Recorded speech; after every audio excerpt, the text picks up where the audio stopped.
Hi guys, welcome back to the next episode of Director's Chat. Today we're looking at the disastrous world of Roland Emmerich. So let's get into it. Welcome back to the next episode of Director's Chat. We're talking about directors. Today we're talking about Roland Emmerich. Now before I do it, don't forget to subscribe and click the notification bell. I'm gonna go through Roland Emmerich's movies. I'm gonna go through them. I'm gonna tell you full about them. So start. I'm not going to talk about his two short films, Franzman and White We whatever. Those are short films. I'm not going to count them. So his first movie in 1984, we had the Noah's Ark Principle, which is a West German science fiction film, and this was his first movie. Which I've not seen this movie. It stars Richie Moller and Franz um, Bereiser. I've not seen this movie. I don't know if it's good or not. So yeah, the 1985 we had Joey, which is also a West German techno horror fantasy film. It starred Joshua Morrell, Eva Krill, Jan Zeroid, Tammy Shields, Barbara Klein, and Matthew Frost. And I've not seen this movie, so I don't know if it's good or not. But yeah, so in 1987 we had Hollywood Monster, which was also has Ghost Chase in the United States. It was a horror comedy film, and it starred Jason Lively, Tim McDaniel, Joe Whitlow, Chuck Mitchell, and Paul Gleason. I don't know if this one's good either. So in 1990 we had Moonfall, which was an English language German science fiction action film. It starred Michael Pear, Lisa Eichhorn, Dean Devlin, Brian Thompson, Stephen Jeffries, Jolan Nickel, Leon Ripley, Malcolm McDowell. Made 50. I don't know how much it made, but yeah, this movie I've not seen this movie. So in 1992 you had Universal Soldier. This is a military science action film. Um, it stars John Claude Van Damme, Dolph Lundgren, Ali Walker, Ed Edo Ross, and Jerry Orbach, and it made 95 million on a $23 million budget. It was followed by you had a theatrical sequel called Universal Soldier: The Return, an alternative direct-to-video sequel, Universal Soldier Regeneration, standalone direct-to-video film, Universal Soldier: Day of Reckoning. You had two direct-to-TV films, Universal Soldier 2, Brother in Arms, and then Universal Soldier 3, Unfinished Business. This movie's okay. It's not my favorite Roland Emmerich film. That's Universal Soldier. Then 1994, we had Stargate, which was a science fiction action film.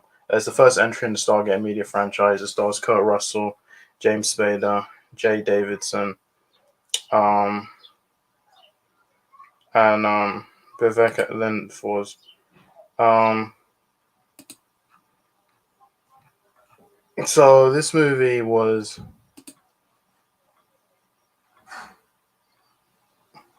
so this movie was it made 196.6 million on a $55 million budget. Um, so there was a TV show of the same name called Stargate, and we had and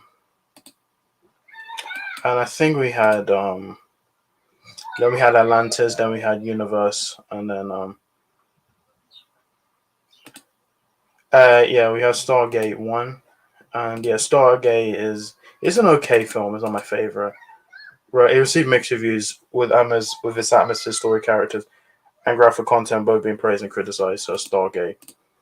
Then in 1996 we had Independence Day, which was a science fiction action film. It starred Will Smith, Bill Pullman, Jeff Goldblum, Mary McDonnell, Judd Hirsch, Margaret Collin, Randy Quaid, Vivian A. Fox, Robert Loggia, James Rebhorn, and Harvey Fierstein. It made 817.4 million on a $75 million budget. The film received mixed reviews with praise for the performances, musical, and visual effects, but criticism for its characters. It became the highest grossing film of 1996 and the second highest grossing film ever at the time, behind Jurassic Park. And yeah, there was a sequel called Resurgence, which I will get to that soon. And this movie again But this is probably my favorite Roland Emmerich film. I just love this film. So it's Independence Day. Then 1998 we had Godzilla, which was a monster film. It's a reboot of Toho Co. Ltd's Godzilla franchise. It's the 23rd film in the franchise and the first Godzilla film to be completely produced by a Hollywood studio. It starred Matthew Broderick, Gina Russo, Mario Patello, Hank Azaria, Kevin Dunn, Michael Lerner, and Larry Shearer. And it made $379 million, $130 million budget. It received negative reviews and was considered box office disappointment. Planned sequels were cancelled and an animated series was produced instead. TriStar let their remake sequel rights expire on May 20, 2003. That's when Toho began trademarking narrations of TriStar's Godzilla as Zilla, with only the incarnation from the 1980 film and the animated show retaining the Godzilla comedy trademark. Copyright. Yeah, this movie's not good. I don't like this movie's terrible. Godzilla doesn't even look like Godzilla. He looks like a dinosaur. So it's because I like the 2014 one much more. And so yeah, it's Godzilla. 2000 we had the Patriot, which was an epic historical war film. Stars Mel Gibson, Heath Ledger, Jolie Richardson, Jason Isaacs, Chris Cooper, Jackie Carey, Renee Auberjonois, and Tom Wilkinson. It made $215.3 million out of 10 on a $110 million budget.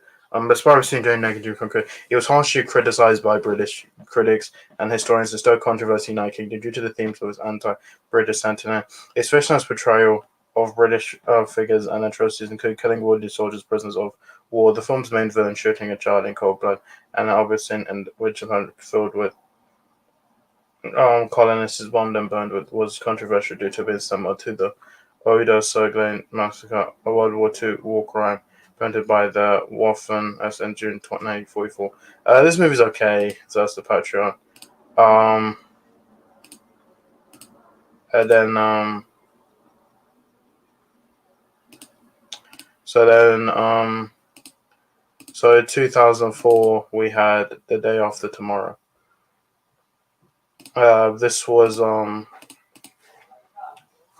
science fiction disaster film. It's based on the 1999 book, The Coming Global Superstorm by Art Bell, and it starred Dennis Quaid, Jake Gyllenhaal, Stella Ward, Emmy Rossum, and Ian Holm. It made $552.6 million, $125 million budget. It was a commercial success. It was the sixth highest grossing film of 2004. It was the highest grossing Hollywood film made in Canada at the time of its release. It received mixed reviews, with critics praising its special effects but criticizing its writing and numerous scientific accuracies. And so yeah, this movie's okay. The Day After Tomorrow. Then 2008 we had 10,000 BC, which is an action adventure film, and the film was a box office hit, but consistently regarded by critics as Emmerich's worst film, as well as one of the worst films of 2008. So Steve Strade, Camilla Bell, and Cliff Curtis made $269.8 million on $105 million budget, and so 10,000 BC. 2012. Then in 2009 we had 2012, which was a science fiction disaster film, and it starred John Cusack, Chiwetel Ejiofor, Amanda Peet, Oliver Pratt, Thandwe Newton, Danny Glover, and Woody Harrelson. It made $791.2 million on a $200 million budget.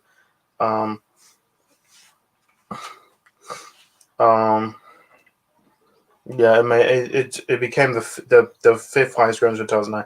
The film received mixed reviews, with praise for its visual effects, but criticism for its screenplay and runtime. And yeah, this movie's okay. So it's 2012. Then in 2011 we had Anonymous, which is a period drama film.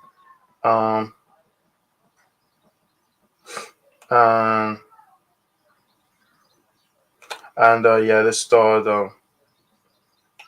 Rhys Ifans, Vanessa Redgrave, Jolie Richardson, David Thewlis, Xavier Samuels, Sebastian Omesto, Ralph Spell, Edward Hogg, Jamie Campbell Bower, and Derek Jacobi. And It made $15.4 million, $30 million budget. The film was a box office flop and received mixed reviews, with critics praising its performances and visual achievement, but criticized the film's time-jumping format, fatuous and promotion of the Oxford theory of Shakespeare's authorship, and synonymous. And then 2013 we had White House Down, which was a political action thriller film. So Channing Tatum, Maggie Gyllenhaal, Jamie Foxx, Jason Isaacs, Richard Jenkins, and James Woods. It made $205.4 million, $150 million budget. It received mixed reviews from critics towards the screenplay and the cliche storyline. All the performance and acting were praised. White House Down was one of the two films with 2010 that dealt with the terrorist attack on the White House. The other, Olympus Has Fallen, was released 3 months earlier. And this movie's okay. I kind of like Olympus Has Fallen more. So in 2015, we had Stonewall, which was a coming-of-age drama film. It starred Jeremy Irvine, Johnny Burchamp, Joey King, Caleb Landry Jones, Matt Craven, Jonathan Rhys Meyers, and Ron Palmer. It made $290,000. It received largely negative reviews. And Stonewall.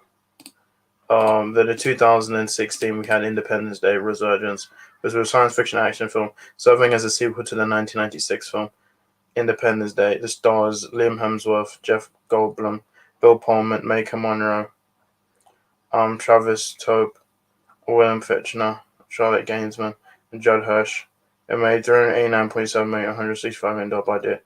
It received negative reviews and was a box office disappointment by analysts. And this movie is it's not good. It's nowhere near as good as the first one. That's Independence Day. Then in 2019 we had Midway, which was a war film, and it starred Ed Skrein, Patrick Wilson, Luke Evans, Aaron Eckhart, Nick Jones, Atsushi Tayokawa, Luke Clinton, Darren Criss, Keegan Johnson, Mandy Moore, Dennis Quaid, and Woody Harrelson.